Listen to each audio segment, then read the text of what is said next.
Hello, everybody. Hey, everybody. I'm so glad to see you. How are you guys doing? Hi, April. Hi, Lorie. Hi, Tim. This is exciting. Yeah.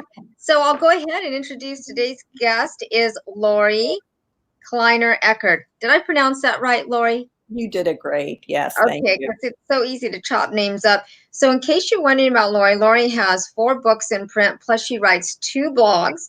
And we're talking with her today because it's her latest book that caught my attention, entitled Love, Loss, and Moving On. It's part memoir, part unauthorized biography of the handsome British actor Bill Nighy, Lorie says on her website, and how she used a crush on him to help her work through the grief of losing a significant other. So there's a little something else I have to say, because I think I would be remiss if I didn't mention it. Lorie also quilts, and she did something that I think Christelle is going to love that she created. So we'll talk about that going forward. So Lorie, why don't you introduce yourself? Tell us a little bit about you. Oh, I'd be happy to. But Christelle, behind me, you see one of my creations. Most of my quilts have words pieced into the design. That's my shtick, quilts with words. And everything I have done, continue to do professionally is motivational in nature, with the basic belief being that life is difficult, but you can do it. And I'm your rah-rah cheerleader to help you do that. So for 10 years, I worked as a motivational speaker, and I illustrated my talk, which I would hold up quilts that had words pieced into the design that said things like bloom and grow and come as you are, you're lovely, and all kinds of basic stuff. It's not rocket science. I'm just telling you things that you already know. And then in my writing, the same thing. I'm your rah-rah cheerleader. I tell the stories of my life and hope that you will glean life lessons from them. So that's what I've been doing forever. I have 4 books in print. All of them are creative nonfiction, meaning that I'm like kind of essay format. I'm telling the stories of my life, again, hoping you'll glean life lessons from them. And even this latest one, would you like to see it? Yes. Yes. Thank you, because I don't have a hard copy. So thank you, Lorie. Even this book is the same way. It's not a how-to book on how to get past the loss of a loved one, or in other words, how to recreate yourself. We've all reinvented ourselves many times. Instead, it's me showing you what I did, and hopefully you can learn something from it. Now, an interesting thing, though, is often when you're in a bad way and you're reinventing yourself, oftentimes it's such a bad time in your life that you do stupid things. We think of drugs, we think of alcohol, we think of promiscuity. Not me. I got a big crush on Bill Nighy instead.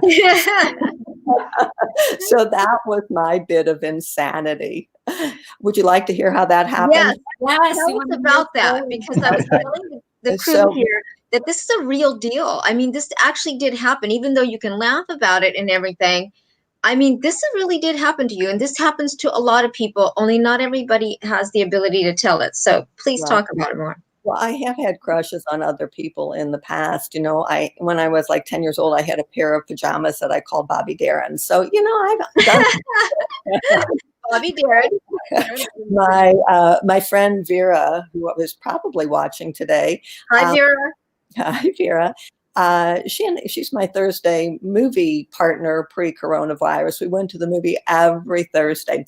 And so we went to see the second best exotic Marigold Hotel. I had to write it down because that's a hard title to remember, years ago, 2015. And when we came out of there, I pretended to have a crush on Bill Nighy, and it made her laugh. And I liked making her laugh.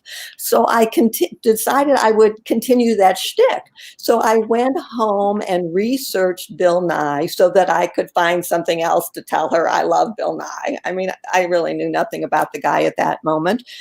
And when I went online, I discovered that day, so I'm kind of thinking karmic things happening here. That day, he was opening on Broadway in a play, a David Hare play called Skylight. And so I write, Vera, my beloved is opening on Broadway today. And she says to me, well, of course, you'll go to New York to see him, won't you? Which never would have entered my thought process because I'm a homebody. But I have a very dear friend, Roberta, who loves to go to New York. So I said to her, you want to get tickets? She got tickets. We went to New York. We went to the play. It was wonderful. Afterwards, she said to me, do you want to stand at the stage door? Which I did. But how embarrassing, I was 64 or 5 years old at the time. How embarrassing.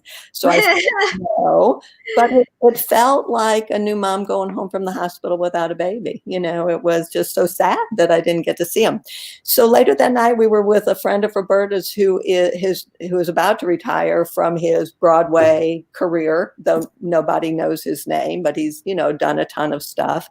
And he told the story of how a fan wrote him a fan letter. And I thought, and how moved he was by that. And I thought, I'm a writer. I can write to Bill Nighy. So I did. I wrote him. And guess what? He wrote back. And he sprinkled his letter with X's, which I Googled because I'm the queen of Google. And indeed, to see if it's an international sign of a kiss. And indeed it is. Winston Churchill is the first one on record to have used it. And similarly, he used it 3 times in his letter, like Bill Nighy used it 3 times in his letter to me. I really thought that he was experiencing love at first right, not love at first sight, that I had written something that touched a nerve. So I went off the deep end and I Googled him and Googled him and Googled him. And sometimes I Googled him on my phone and on my laptop and on my iPad at the same time. And I just absolutely crazy. So ultimately, my friend Roberta, the voice of reason, I have to say to you, so I've got 2 friends in the book who advised me, Roberta and Vera. And Roberta is always into my craziness. We've been friends since childhood. And when I said to her, do you think it's possible that Bill Nighy loves me? She said, what's not to love? When I said, Vera, is it possible that Bill Nighy loves me? She said, you mean on a scale of 0 to none? So those were the 2 voices that then guided me through this whole thing. So I'm talking to Roberta and I'm telling her I've been crazed. She lives in Pennsylvania. I'm in Ohio. I've been crazed. I can't stay. I just Google this man all day, every day. And she said to me, this isn't like you. You're so level-headed. Why do you feel that way? And they said, it's those X's. He had 3 X's in his letter to me. I think he loves me. And she said, she thought about it for a minute and she said, maybe that's the way he signs his signature. He does his signature. Well, you can Google things like that. So I Googled, as I talked to her, Bill Nighy's autograph. And indeed, many times he uses an X. So here I thought I was mentally ill. I thought that I was going crazy. And that resolved it. But Roberta said to me, I think, so again, one of my oldest, dearest friends, it's so unlike you to have been so overboard. Maybe you're really struggling with the loss of Irv, my significant other, Big Irv, as we called him. So that tells you something about him. Maybe you need to journal about Big Irv and see what's going on. So that's what I did. So tell us, don't want to interrupt you, but tell us who Big Irv was, how long you met. And I think Christelle especially is going to love this story because in our girl talk, we've talked about men like Big Irv. And I think it'd be great if you shared with us how let's talk about that birthday surprise. That birthday surprise, yeah. So I was dating. Pay attention, Christelle. You're going to love this. I'm listening with open ears. I'm so excited. I'm very fortunate because it really was not an abusive relationship, sort of. But Sort of. it's interesting to see how smart people, I think I'm smart, how normal people, how people get into weird relationships just so accidentally. So I was dating Big Irv, as everyone called him. We had a 10-year relationship by the time he passed away. I was dating him for, I don't know what, 1.5 years or something. And it was his birthday. I think it was a special birthday. I think he was 10 years older than I. So I think it was his 65th birthday. And he told me he had a surprise for me for his birthday. And it's like, okay, what's a surprise? Well, the surprise is that the gal who worked for him at his office didn't have anything to do that week. So he told her to pack up his apartment, to put everything in storage, because his surprise was he was moving into my house. Okay, can we take a minute to just breathe that in? All right. Am I right, Christelle? It's his birthday. Go ahead. I'm speechless. I want to hear. Okay, so what But I'll happened? tell you, I have a friend who has the exact same story, that her boyfriend surprised her and moved in also. So I think it kind of happens. Well, it was his big birthday, so I didn't want to rain on his parade. So I figured tomorrow I'll tell him no dice.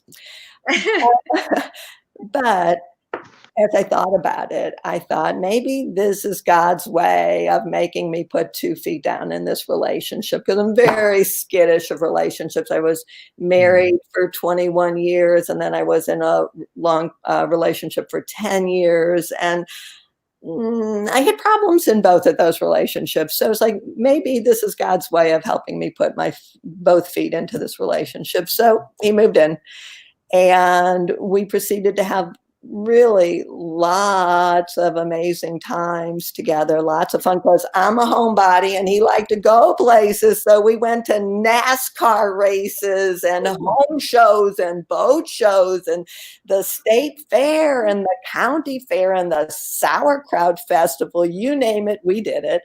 And he had a really fun philosophy. I'm very frugal and so forth. His philosophy was, you only need one more dollar than you're going to spend. Like, really? I mean, what about the kids through college or the grandkids through college or the rainy day fund or whatever? But since it was his money, it was kind of fun. So we had a lot of years of having fun together. And then he got sick. He actually, on the day that he got his diagnosis of lung cancer that also turned into a freestanding kidney cancer, they weren't metastatic. He had 2 separate cancers. He also had an aortic abdominal aneurysm, and ultimately he had a benign brain tumor. So this was a sick man by the time we get where we're going with this. He didn't, when we started dating, my middle child was pregnant with my first grandchild. And in the course of, so I didn't have any grandkids when we met, and he didn't like kids. So I then proceeded to have all of these grandkids. And one day, when he was very sick, and we had a deal that when my family was coming over for dinner, he would just go to a hotel that night. But he somehow didn't get out of the house. He just kept believing I would cancel dinner, which I told him ain't going to happen, honey. And furthermore, if you ever make me choose between you and my children, I promise you're going to lose. I said that to him repeatedly. Anyway, so that night, he knew he couldn't come to me anymore. So as the kids were making noise, one thin wall away from where he was trying to sleep, he sent my daughter a text message and said, "Death to the noisemakers." The children. Well, he wasn't going to kill anybody, but go tell my adult children that. So my adult children said, "That's it. We're not coming to your house anymore if he's there. It's my house. How do you get someone out of your house?" And by the way, consult an attorney, and you basically have no recourse, or if you do have recourse, it's going to take 2 months to get there. Yeah. So I ultimately tricked him and surprised him and moved him out of my house one day. She reversed the surprise. I reversed it. Wow. But when you think about my loss, therefore, it was wrapped up with a boatload of guilt, because I'm the quintessential good girl. And how do you kick someone out of your house who is so sick? And I tried to get him to go to, a care facility, which was in walking distance of the house, so I could still cook for him, put his pills in his pill reminder box and all like that. And he would have no part of it. And so ultimately I just kind of threw him out, kicked him to the curb, as he said, which is heartbreaking. It's heartbreaking and greatly guilt-provoking. We then went through a year where he didn't talk to me too much, and then he got so sick that he needed me, and so then I came back into the picture. Ultimately, he died, and I was wreckage from it. I didn't realize I was wreckage, but that Bill Nighy craziness tells you something. Thank God it was Bill Nighy and not drugs or alcohol, or I guess I'm not a candidate for promiscuity, but anyway. So Lorie, the loss, I'm hearing a lot of loss here in your relationship. You lost someone moving out of your house. That's a big deal. That's a big loss. One, you lost his life. You lost the full relationship. Is that what motivated you to write the book along with the crush on Bill Nighy? Can you tell us a little bit how both intersected and wove into your book? Yeah. So let's see. I had 3 books in print, and I really wasn't intending to write another book, but you get, let's see, Christelle, you've got a book. Tim, you've got books, right, in print. Do you feel the same way? That I think not yet, April, right? You're not yet. Yeah. Okay. Christelle's coming out 2020, right? Summer 2020. It's a children's book. Yes. That's what I read. Congratulations. I can't hear more. But I got to a point where, like, I really had to write this down somewhere. I had to go somewhere with this. So this was already after my friend Roberta had told me to, to write. She said, "You're a writer, get a beautiful new journal and write the book of Irv." So I did. But it was always, every time I got to a point where I had had too much of the story of Irv and, couldn't handle any more of it. Oh, I'm cheap. I went to the library and checked out a Bill Nighy movie. So I started to have Saturday night movies, So it was it just kind of naturally, one thing juxtaposed itself to the other. And really in my book, I talk about, I wrote them all down. I talk about 16 of the man's movies, plus I went to see it on Broadway. But over the course of, I don't even know how long I was writing my book of Irv and this memoir, it took a long time to get past it. But anyway, it just seemed so natural that these things were being juxtaposed. And I also, I'm a writer, so it's like, what might appeal to readers, because you want to have a successful book. Tim, I saw that you had what was it called? The Indie Author Chat. So you've got a lot of insight for me on that. But I thought, what if it's a book that you can cherry pick, that if you want to read all about Bill Nighy movies, you could just read that. If you want to read about the relationship with Irv, you could just read that. Or, of course, if you read the whole book from start to finish, you're going to get more from it. But it just, so many things started to make sense that this would work as a book, which I hope it does work. But does that answer it, Christelle? So yes, I get writing, and I really let's see, a woman with whom I consulted on editing the book, Jennifer is her name, and she said, you model how to reinvent yourself. Next, you have to write an online course for reinventing yourself. So I'm kind of in the process of that, but I think we all have reinvented ourselves scads of times, graduated college, got married, got divorced, had a baby, whatever you did, changed careers, moved to a new city. You're forever reinventing yourself. So, and you're in such emotional turmoil when you do those things. Usually, even if it's a happy reinvention, I use the example there's a Broadway show called Avenue Q, which is kind of a takeoff on Sesame Street instead of, so Avenue Q. And the opening line of the musical is this guy running on stage, waving a piece of paper. "I've got a bachelor's degree in English." What do you do with a bachelor's degree in English? So even when it's a happy reinvention, it's still difficult. So again, I'm the rah-rah cheerleader in life. So my my method for reinventing yourself is really easy. It's got 2 steps. First of all, you need to have a healthy routine, which includes eating and sleeping right, and making sure you talk to a friend every day, that you're not alone while you're going through something. It involves getting dressed every day, doing your makeup and hair if you're a woman, not growing a beard if you're a man, unless that's always been your life's goal, but grooming, taking care of yourself. And then just taking 1 step a day. Yeah. Just take a step a day, do something, do anything. And sometimes those steps will be side steps, sometimes they'll be missteps. But if you take a step a day, I promise you're going somewhere. So that's what I did. In my case, I wrote a little bit every day. And there's journal entries here. There's reviews of Bill Nighy's, movies. There's everything that I Googled online about him, everything I learned about him. It's all here. You want to know Bill Nighy? I wrote it. But little by little, I started to get better, and by the end of the book, suddenly I was kind of sick of Saturday night at the movies. I didn't need to see any more Saturday night at the movies. I had other things to do on Saturday night, which was quite a shift from early in the book where I was frantic. What would I do with myself? It was Saturday and I had nothing to do. But little by little,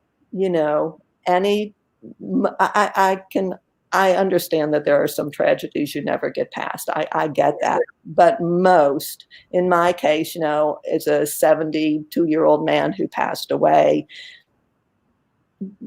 It's not a, God forbid, 7-year-old child, So little by little, you get better. So it's maintain that schedule, a good routine, take a step a day, and let time pass. So I again, everything I say, none of that's rocket science, right? You all know that. None of that's rocket science.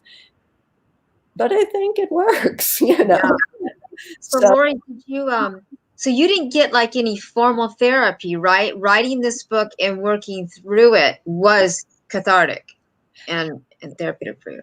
Right. Yes, that's true. And indeed, I had gone to my internist, and he suggested an antidepressant. He had said to me that he reminded me that when my father passed away, I needed an antidepressant. Perhaps I needed one again. And I said, I would like to try and not do that. So he said, okay, we'll come back in 3 months and we'll revisit it.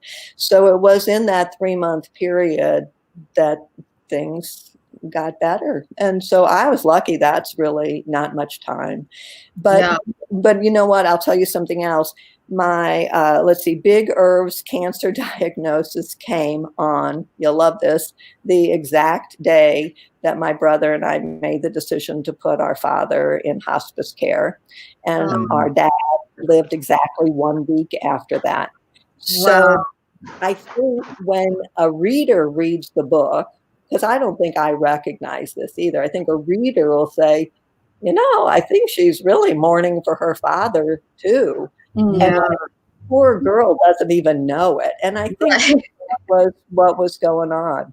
But yeah, slowly but surely, I came around 1 step at a time. I did something every day. I wrote about it. And I say that when you have a problem, if you talk to someone about it or you write about it in a journal, you give a little bit of it away. So every day I gave a little bit of it away. And anybody, Tim, I read your background and you have sadness. You're never completely past it, but for the most part, you're doing okay, hopefully, And so I got lucky and I'm doing okay. Yeah. So you would say writing this book was a little bit of your therapy to get through the grief process? Oh, definitely. Oh, yes, definitely. Yeah. And have you done any I have 2 questions that are going to be separate. Have you done readings, and does Bill Nighy know about this book? Yeah. Yes. let's see. So wait, I wrote these two things down so I would remember. I was hoping that in the same way, where are they? I wrote it down so I would remember. There were, in the same way that Bruce Springsteen got behind the movie Blinded by the Light, right? That was his story. And Dolly Parton got behind a movie called Dumplin'. I was hoping that I'd get Bill Nighy behind my project too. That did not happen. So Okay. I have, but Tim, I teased with you the other day. You're in London. I expected you to have him be a surprise guest. Maybe he's yeah. I've got him under the table. He's going to film it. The downside is, Lorie, is that Tim has his eye on an American actor known as Kevin Bacon. Yeah. Okay, is that who you like? No, it's not. No, it's not in that way. Not that Oh no, goodness no. No, it's his 7 degrees of separation thing. Mm-hmm. In that he said that he knew everybody in Hollywood within, I think, 6 degrees. Is it 6 or 7? Yeah. No. It's 6 degrees. Yeah. So I was doing like, how close can I get to somebody who knows Kevin Bacon? I actually met somebody who directed him in a film when I was in the US. So the next stage is to actually meet Kevin Bacon, but a whole another story. Okay. Well, are you trying? I will be. Yeah. Eventually, I'm gonna start doing a show where I interview people until I get to Kevin Bacon when I get round to it. Yeah. Love Interesting. Yeah. I mean, if you ever feel like doing a interview show, you could keep interviewing people until you get to Bill Nighy. And Yeah. Then, That's a good idea. assuming the restraining order is run out by then. I have a girlfriend who wrote actually for a financial magazine in Cincinnati, but her ulterior motive was to interview single men and to find out their take on how to manage money or whatever. And that was actually how she met her second husband. Wow. So things can work, I think. I don't know. Yeah. I mean, I was going to ask you, you said you stopped writing before you wrote this book. So you weren't expecting to write the Bill Nighy morning diary best that is your latest book. Why did you stop writing before that? And like, how did you start writing in the first place? How did you become a writer? Well, so oh man, my brain, I hope I'll hold these thoughts all the way through how I became a writer. So I got divorced and I needed a paid profession. And I make quilts. So I thought, oh, I'll make quilts with words piece in the design because no one's doing that. So I gave myself a stiff goal to make one quilt every 2 weeks, but they were wall hanging so small. And actually, I accomplished my goal. And I had these 12 quilts, which amazingly fell together to tell one story, the journey towards self-acceptance and love. So I made the quilts, but accidentally I wrote that book. Then I needed a second lecture, so I created a new series. And this time I had the concept of a picture in 1,000 words. So each quilt got a 1,000-word essay to go with it. And I got that published. I was working with Pelican Publishing Company in the United States. So they published that book. And but it was when I wrote the second book that I realized I liked to write. So then I started to write a column that if you're a writer, where do you sell your work, you know? So I thought, okay, I'm a Jewish midlife divorcee, you know, let me, and the internet was kind of new. This was the 1990s, but I could go online and I could find the editor and publisher of every Jewish newspaper in the United States. They were all members of the American Jewish Press Association. And I wrote them letters, want to use my column? And they said yes. And how I made my column about being single and Jewish was I sprinkled it with a little bit of Yiddish. And so my third book came out, which was a compilation of the first year's worth of columns, and it had a glossary of 125 Yiddish words. But then the newspaper editors started editing the Yiddish out. So I stopped putting the Yiddish in. I wrote that column for 3 years, and it went to newspapers all over the United States and actually in Canada, also Jewish newspapers. I got really sick of writing from the vantage point of being a single person. I'm so many things. That's just one, And so I gave it up. And at the same time, I proceeded to have these 10 grandchildren. I was busy. And then now the 10 grandchildren are ages 3 to 14. Well, now we're doing this empty nest again. They're growing up and they're flying away from me. So I needed to do something, wrote the book. And then once you have a book, you have to promote it. So I'm all over social media. And when let's see, I'm going to draw a blank on her name. Jane Friedman is do you know Jane Friedman, even in London, is a guru on how to get published and so forth. So I consulted with her on this book, and she told me, you really need a website. So I built the website, and the website designer said, you really need to write a blog. Like, huh? So I wrote a blog. So I've been at that now. I just finished blog number 57. I write 2 blogs a month. So for me. And so that's how I got back to writing. So I had this long hiatus, but then I had this burning desire that this story had to be told.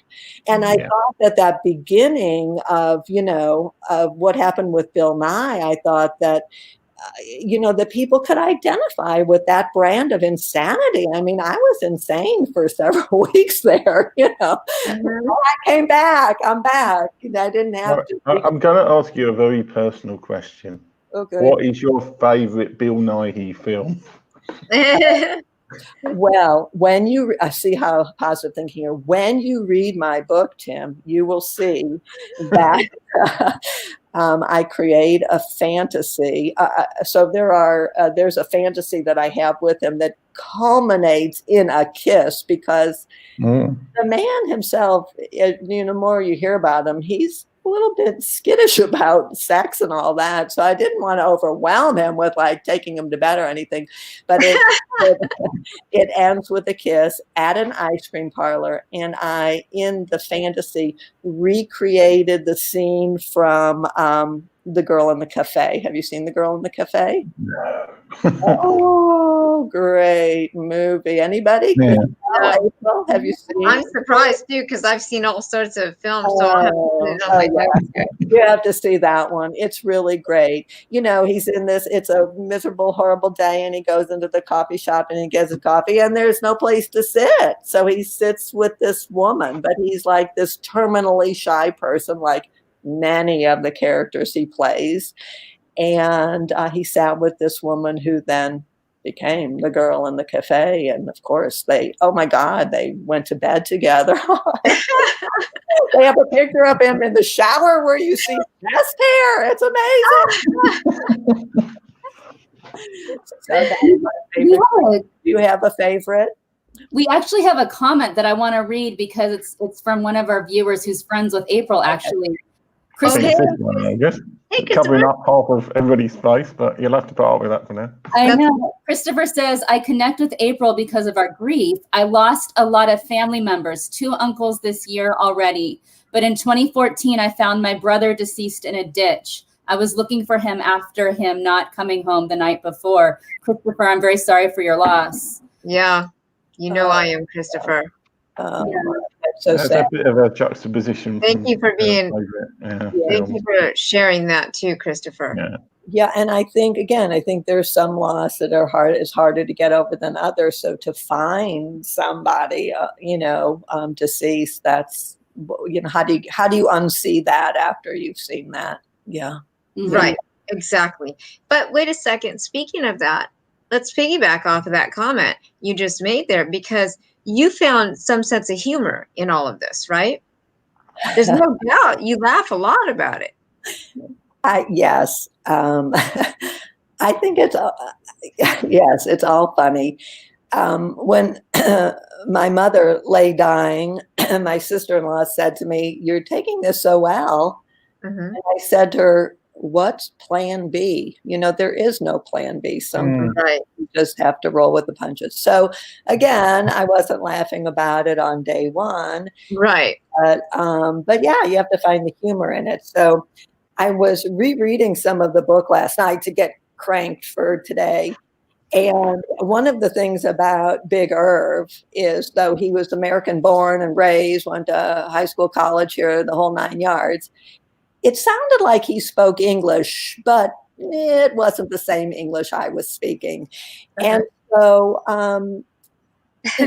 you know, that's really funny. So there one chapter that I love talks about this argument we had after we had been apart for that year. And then he was so sick and I came back into his life and he made me power of attorney and all those things. And I took over paying his bills and everything. He had always been a man who had a wad of $100 bills in his pocket. But he went the credit card route during that year. And so he had all of these credit card bills to all of these restaurants that he could not have spent as much money unless he was on a date or he was with somebody. So when I confronted him with that, he said, blah, blah, blah, blah, and blah, blah. But since we were working without the aid of an interpreter, is the way I wrote it, what it meant. So, you know, so there is humor, you know, there's a lot of humor in that.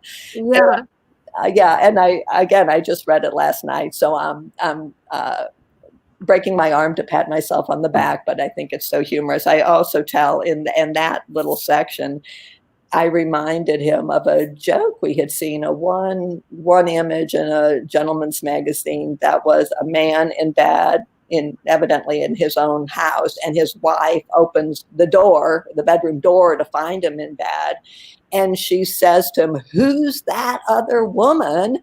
And he said, "What other woman?" So that was kind of like what it was like dealing with Big Irv. You know?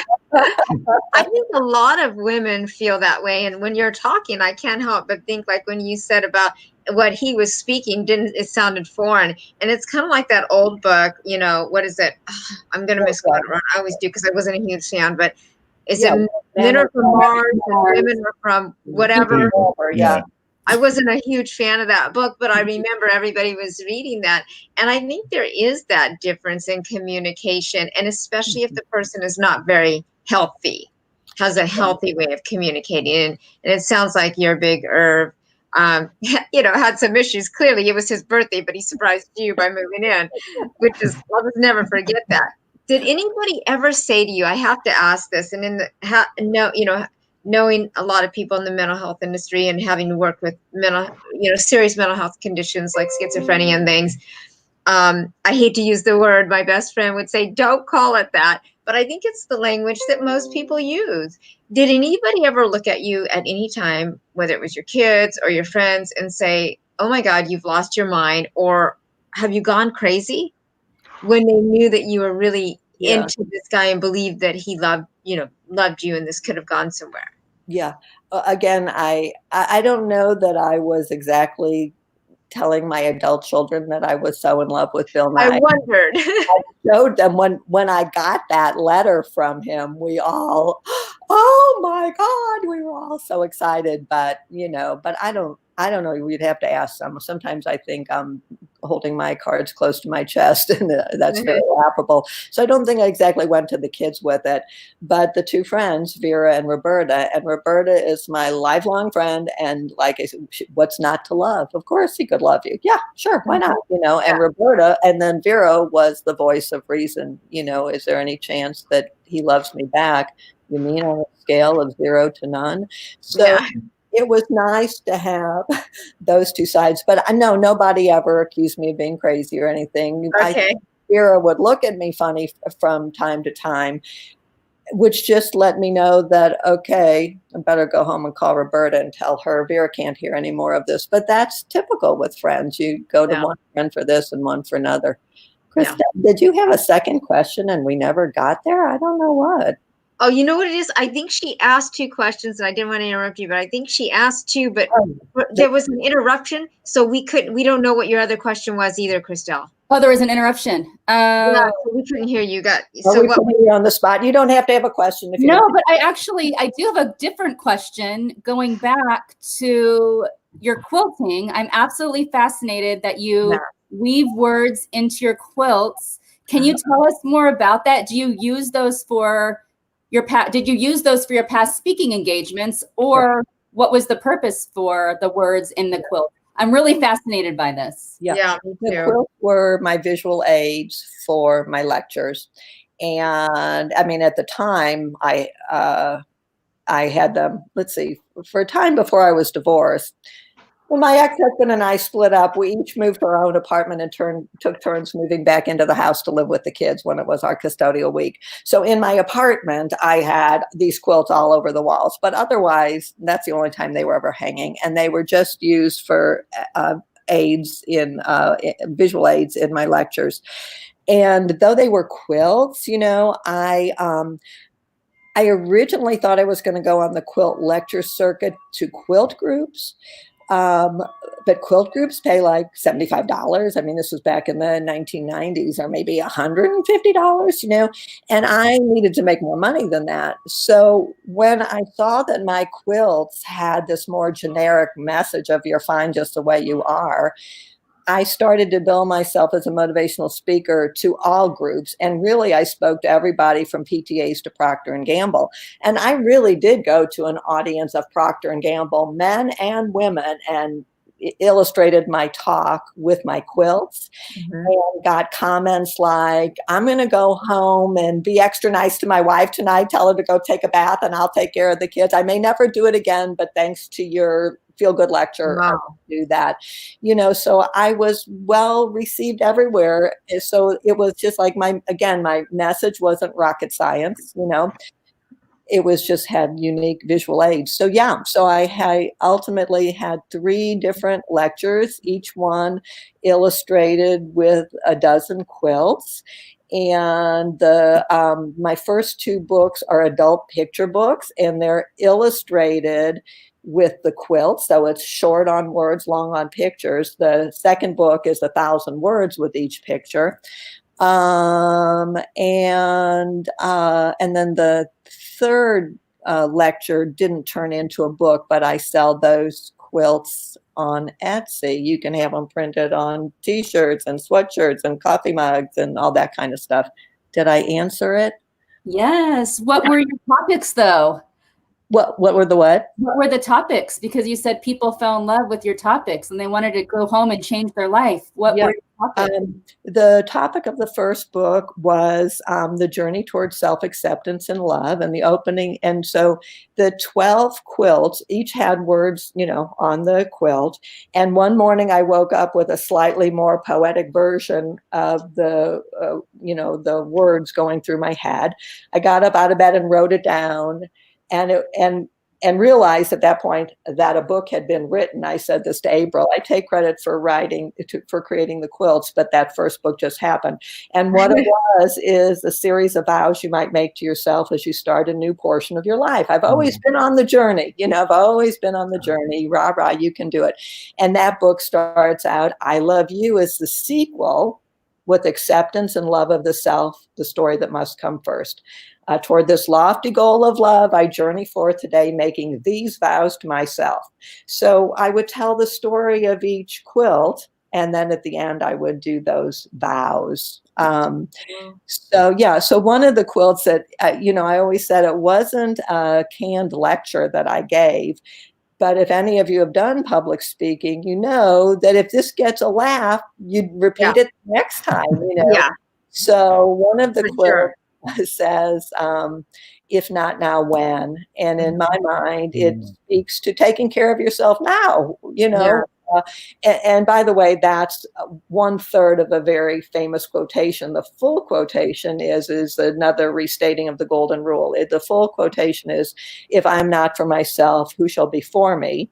If I am for myself alone, what am I? And if not now, when? So that's the golden rule restated. So mine was, if not now, when? And I told the story of my kids when they were little. Their the older two are 4.5 and 6.5 years older than the little one. And we stopped at Walgreens drugstore on the way home from errands, and everybody got to buy candy. And the two big kids bought chocolates. And Lisa, the little one, bought Skittles. And she thought when we got home, it made perfect sense to share. And the big kids would have no part of it. So when they went running off upstairs, she shouted out after them, well then, if you won't share your M&Ms, I won't scare my shittles. So it's a big laugh every time I would tell it, but it's what I'm showing to tell the story, if not now, when.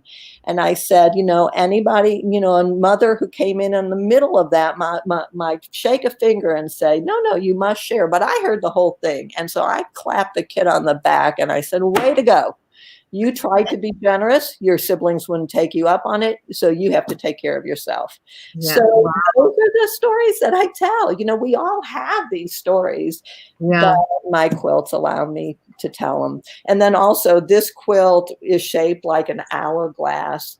And I made it in the period of time when my grandma was in the last years of her life. And I was trying to put the hourglass on its side so time wouldn't run out. But you can't do that. And so the further message from the quilt is nobody's promised tomorrow. So you have absolutely no choice but to make the most of today. Do you see how I'm a rah-rah cheerleader? Yeah. Cheerleader. Yeah. And it's so true. Those things that you're saying, I mean, and I think that's kind of why I related to you. Everything you just said, if not now, when, time. I write that on my blog, but I'm a cancer survivor.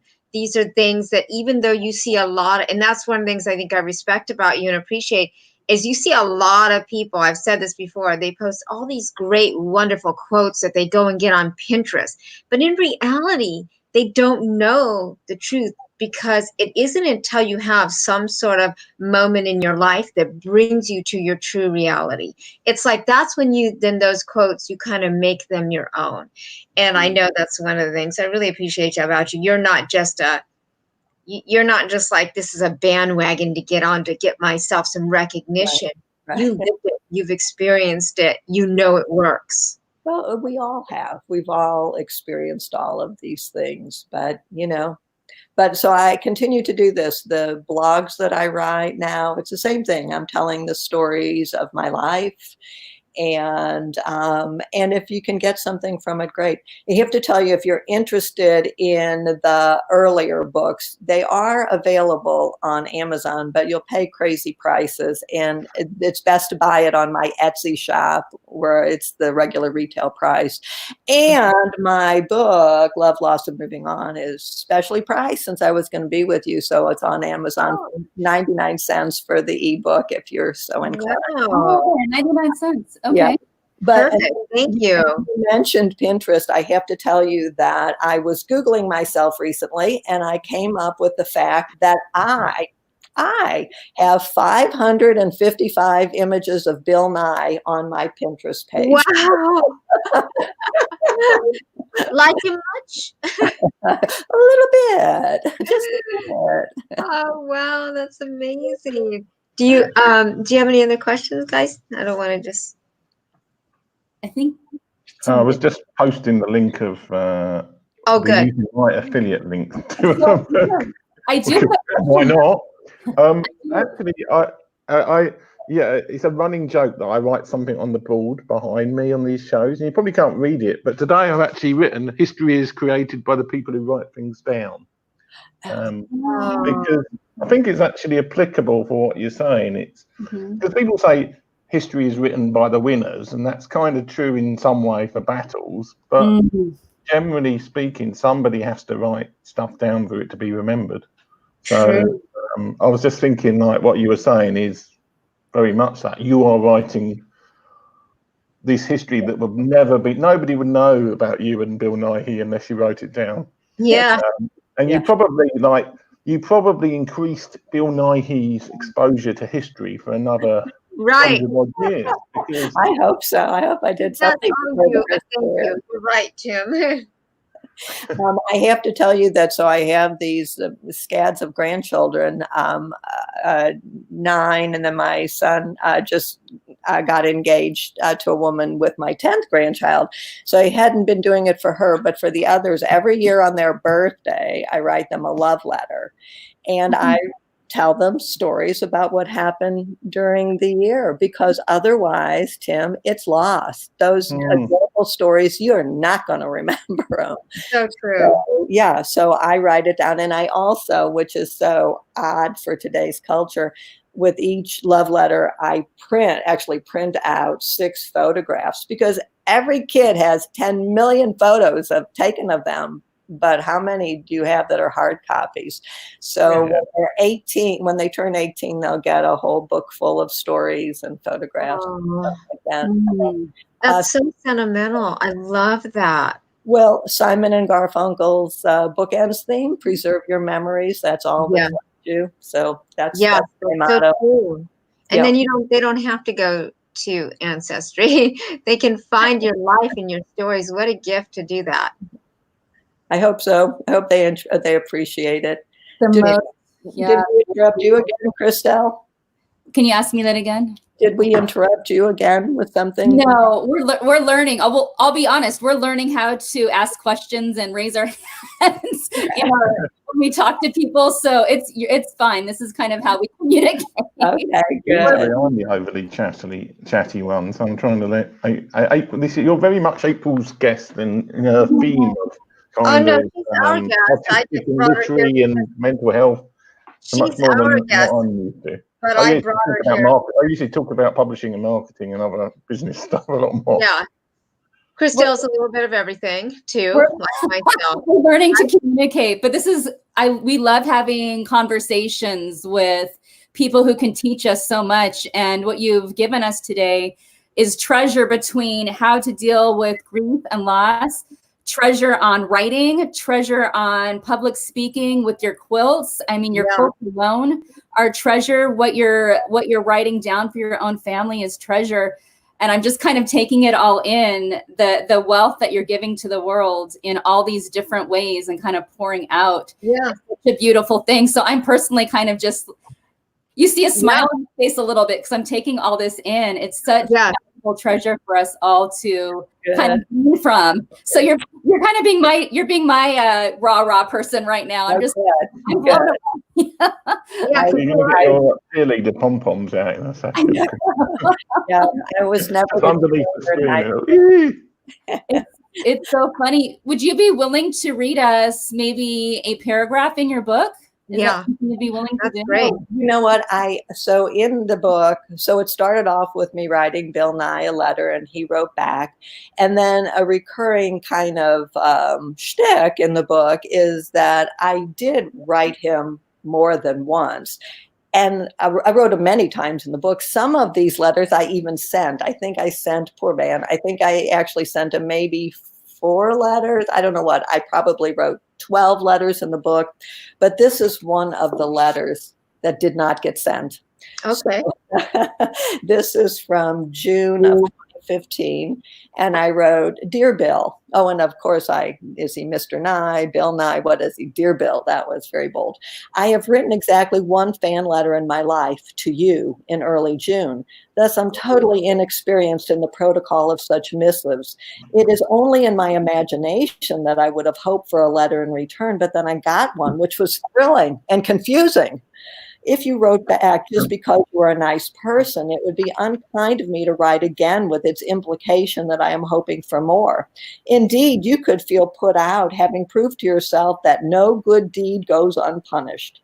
If, on the other hand, you wrote back because something I said touched a nerve, then it behooves me to reach out again. While I have no idea what a friendship would look like between a mere mortal and someone of your stature, please know that my hand is extended to you in that regard. Therefore, hold on to your hat. I cordially invite you to come visit me in Cincinnati, Ohio. While it may seem odd to visit Middle America, please know that your friend, Kate Blanchett, did so recently to film Carol, and evidently she survived the experience. While here, I'd love to introduce you to the city's many charms, including Skyline Chili, Grader's Ice Cream, and of course, me. So that was one letter that did not get sent. You know, when I read that, because I read that also, in the book, I think it's in a book, right? But it made me realize, like, that kind of happens with emails too. Like, you meet somebody on social media or a message, and you kind of have those same kind of thoughts and feelings, like, should I respond? Is this just a business thing to say thank you and I'm so glad we're connected? Where do I go? There is that little bit of confusion there as well. Yeah. I see that. Yeah. Yeah, and as I said, no good deed goes unpunished. So if they were just doing a good deed, I don't know what, you know. Yeah. And it might be Bill Nighy's assistant who sent you the original letter or something like that. You know what, though? He has very distinctive handwriting. So I really do think it is from him. And then one of the funny things about it is that he wrote in pink felt tip, fine line pen. I don't know if it was felt tip, but pink fine line pen. And another woman who's on one of the Bill Nighy fan clubs or whatever, she also went to see him when he starred in Skylight on Broadway. And she also, in that same period, got a letter from him in pink ink. So that's my friend Vera. Hi, Vera. So nice to see you. Thank you for coming. And I was going to say, Tim probably doesn't realize this, but you know what? Tim loves quizzes. I'm going to ask a question here. Pop quiz question. Because like you, and I'll go first, I wonder if anybody besides Lorie and myself ever wrote a celebrity. I know I did years and years ago. For me, it was Oprah Winfrey. I remember being a kid the first time, fairly young in high school. I think it was the first time I saw her. And I knew that's what I wanted to do. She was my inspiration. And when I decided to walk away from the social service industry and go back to school and study broadcast news and journalism and all of the stuff that goes with that, it was because I now had the education, the knowledge, the experience, and the ability to create a larger platform. And I remember I wrote her a letter and thanked her for what she did and let her know she had inspired me. And I remember my first audition that I got, I thought of two people, her and Barbara Walters. Both were very good at what they did. I scored it in 30 seconds flat, and I knew I won that audition in that moment. So I sent her a letter, and I got one back. I got a card and everything back, and I thought to myself, boy, this looks kind of legit. Oh, she has a secretary that does all this. Sure enough, I saw her a couple years later and in an interview, and she said, especially in those early years, I responded to every letter personally. Wow. She did not want anybody feeling just like Tim just said, that it was probably just a canned letter. So she did it. And I remember thinking, what an awesome lady. Now, with the years that's gone by, she has billions of people. And while she's still involved, there's still people who help her. She signs a lot. Have either of you, Christelle or Tim, did anything like that? Whether it's in your youth or as an adult, have you ever written somebody who's inspired you, or celebrity, or any personality? I have got a story. It's not really that as such. So if Christelle's got a more exciting story, she can go first. I want to hear yours. I don't have quite the same story, but I did write someone. Well, right in the early days of email, which when I was at university, so this is like 1992, 1991, 92, I remembered seeing that there was this list that went round of all these celebrities that were supposed to respond to like emails. So I went through like emailing them all. I mean, these are all like Z list ones, like Scott Adams. He's the person who writes the Dilbert cartoons. He responded. Adam Curry, who was like an MTV, right? He responded. Wow. And yeah, I mean, this is one of the things about social media and all of these platforms. When they're starting off, a lot of celebrities are much more accessible on there than any other time. But I didn't really respond back to them or do anything. Right. But, I could have had like all of these celebrity friends in those days. But I was just like, oh yeah, okay. So the guy Gilbert wrote back to me. So I think he's got a reputation of being a bit right wing now. So probably not a bad thing that Scott Adams didn't become my friend. But yeah, so that was my mundane story. But no, I've never really. No, I haven't really ever messaged celebrities or anything particularly. I mean, I've known people who've got lots of blog followers and the rest of it. I've met them over the years, but it's like, what level of celebrity is a celebrity kind of thing? We always have people we know, and then the people above them are the celebrity level.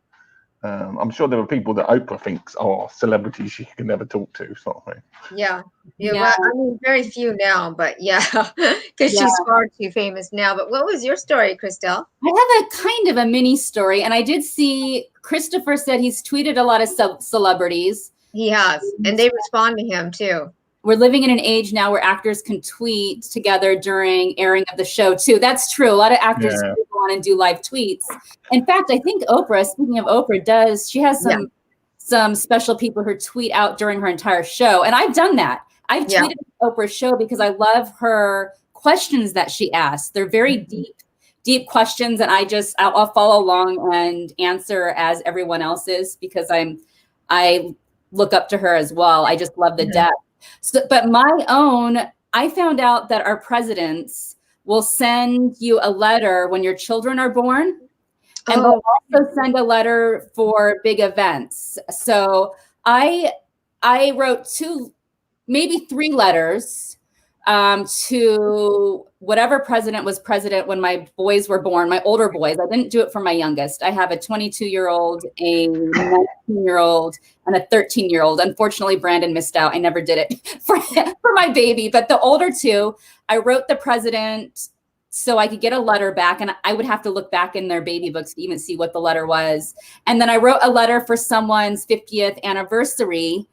And I'm guessing, I mean, it's whatever the White House sends out, their publicist or whoever's in charge of that kind of thing sends out to families who have children or have a big significant event. But we did get the signature. We got an official letter for the birth and for the 50th anniversary. So that was kind of my mini stories. Cool. Still do that. I don't know if the White House still does that. I have heard local officials will do something similar. So that's my mini. Now everyone knows, if you want an official letter from a local PR, someone in office, send a letter. They'll send something to you. But it's kind of nice to have in the baby book or framed on your wall. Or Bill Clinton, I think it was 22 years ago, or will be him or Bush, wouldn't it? When my middle son was born, I know for sure it was Bush. My oldest, it might have been Clinton, but I'm not sure. I feel like it might have been Bill Clinton when he was born. Yeah, that sounds about right. 21 years ago, 22 years ago. I feel like that's who it was. And that's probably right. That's probably right? And the letters are in their baby books, so they'll have them for life. And then the 50th anniversary, they have that special letter for life. So it's touching, though, to be able to do those things. Now, Lorie, you talked about the quilts. So can people actually buy quilts from you now on your Etsy website? No, because it's make it once, sell it many times. So you can download it and print it and frame it, a photograph, or you can have the designs printed on sweatshirts or T-shirts or coffee mugs or tote bags. So no, I don't sell quilts. A quilt is easily 40 hours of work. And if you only charge $20 an hour, that would be $800 before you paid $200 to buy all the material. And most people, look how pretty that is, but you're not going to spend $1,000 on that, but that's like breaking even on it, so I don't sell them, but, but your books are there. And one of the things you said, now I don't think Christelle and Tim are going to know this because they said they're not much TV watchers. But you said something about your divorce, and that is that you and your husband moved out, but when it was time for you to be with the kids, each of you moved back in the house. Are you aware that there's a TV show that Jenna Fisher was in, and it was called Splitting Up Together, and they did the exact same thing. Oh, no, I didn't know that. It worked out, I mean, it's not the kid's fault that you're getting divorced, so why should they have to swap houses, which ultimately they did once the divorce. Yeah. You sure you weren't in the television series and you just didn't know about it? Yeah, right. And I didn't. I forgot to tell you. I wonder what these TV cameras were doing in the house. Exactly. How long did you do that, Lorie? I think for about a year, and as odd as shocking as it is to learn that I made one quilt every 2 weeks, that was after going from a full-time mom to a half-time mom. So there's a lot of time on your hands. So I had a lot of time to quilt. Wow. And you talk about that. You talk about that in the work, in your book, and you mentioned it here, empty nest syndrome. Oh, definitely. Yes. I have a different take on empty nest syndrome. It's not just when your kids go off to college, it's when they get married. Now you're bumped down a notch, now they have a significant other. They still love you. And then they have kids and you're bumped down a notch. So to me, the nest keeps getting emptier and emptier. So yeah, I'm very odd about that. Yeah. Now, in case you guys are wondering, Lorie has a degree in education. And I think it's fascinating that that you continue to teach. That's really what you're doing. Like Christelle said, you're still teaching. You found a different way to do that. Yeah. The world is kind of your classroom, but you do teach. I think so. Yeah, I guess so. Anyway, I hope that people can identify with what I write. And again, that as I tell the stories of my life, that it helps other people. That's my hope. They're nuggets, they're treasures that we can ponder and think about and see how we can relate it to our own lives. And so, like I said, you're putting these treasures out into the world. And I'm so grateful to have you here, that we get to chat with you and ask these questions. Thank you. Yeah, if you visit my website, it's got everything there. Plus, I used to put up social media messages 6 days a week. I'm down to doing it twice a week. But those cutesy things like we're talking about, motivational messages, I got a lot of those too there. So you can be motivated in moments. So anyway. Well, we want to put up your website in our discussion. What is your website? It's my name as you're showing it there. So LorieKleinerEckert.com. And I think every social media, Lorie Kleiner Eckert, except maybe Twitter, I think they could only use the letter K. But still, if you put Lorie Kleiner Eckert anywhere, you'll find me. Including Etsy. Including Etsy. Yeah. And it looks like your website, your website is done nicely. So you have every link if anybody's interested. On her website. And yeah, but that's fantastic. I mean, it's done really nicely. I'm looking and I'm thinking, so many, I'm still kind of working my own website thing, but so many people leave so much out, but yours makes it easy. If you just go to her website, anything you want to find, you'll find it at it. Yeah. If you think you were in one of my audiences when I was the quilt lady, I've got every group I ever spoken to listed on the website. Wow, really? Yep. Well, that's pretty awesome, though, that you've been that organized. Oh, yes, that's me, definitely. Teacher, mother, she's organized. I'm organized. The rest of us forget it. I don't have to do any of those things, but I'm working on getting organized. So I think it's pretty cool. That's wonderful. Lorie, thank you again so much for coming. I think we're going to sign out here and say goodbye to our viewers, Christopher and Tim and Did we see that Christopher made a comment? Christopher said that he chimed in too. Christopher said that he got an Obama presidential letter when his grandfather, a World War II veteran, passed away. So these little tidbits that we get of history or that connect us to history, they do matter on some level. They do. Yeah. Thanks all. It was a delight. Thank you, Lorie. I'll talk to you later. Take care. Video this time, so. Yay! Bye, everybody. Cheers, Tim, Jim, Christopher.